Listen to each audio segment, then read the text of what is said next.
Noon, ako ang sandalan sa bawat unos. Ako ang unang bumabangon sa bawat pagsubok. Ngayon ang buhok ko'y unti-unti nang pumuputi, at ang lakas na dati sagana ngayon'y unti-unting napapawi.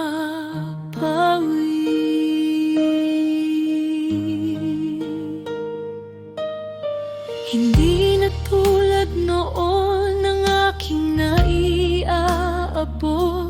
May mga araw na kulang na ang aking maikakandili. Mas masakit sa puso kaysa sa pagod ng katawan, ang maramdamang hindi na ako ang dating masasandalan. Hindi ako takot sa paglipas ng panahon, kundi sa araw na ako'y wala nang maibigay. Sana'y hindi ninyo sukatin ang aking halaga sa perang naiuwi o sa laki ng aking kita.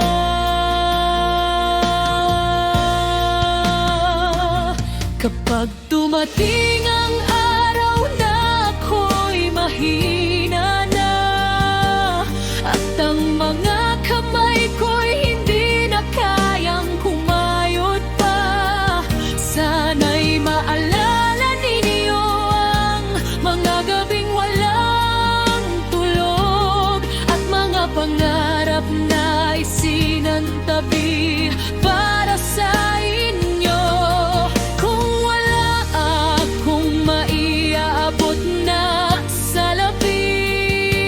pagmamahal ko. Sana'y huwag ninyong limutin, dahil ang pusong minsang naging tahanan ninyo, hanggang huling tibok kayo pa rin ang laman nito.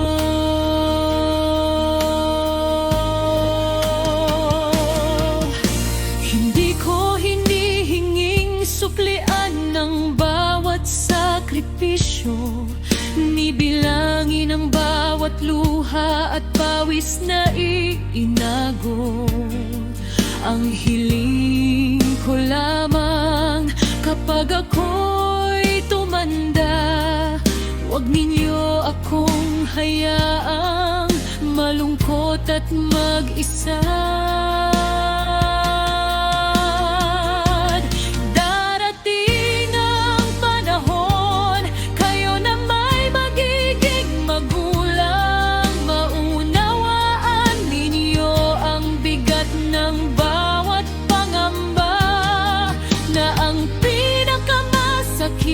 Sa pusong nagmamahal ay hindi ang pagtanda, kundi ang unti-unting makalimutan.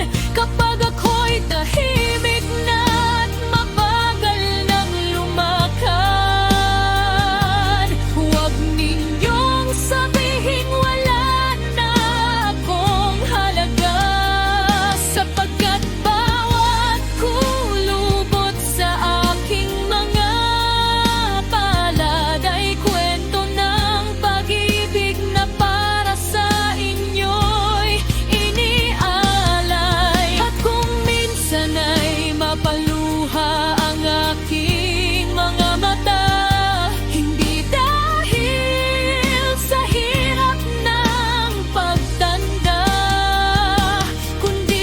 dasal na sana'y maging maayos ang buhay ninyo. Kahit wala na akong lakas, naalalayan pa kayo.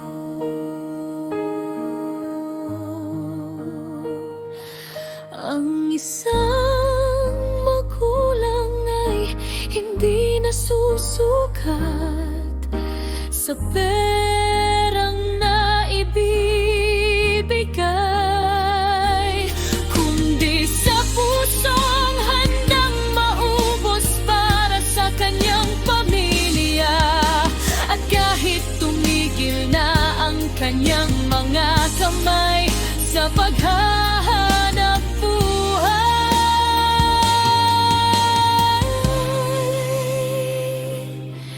ang pagmamahal niya hindi kailanman magre-retiro.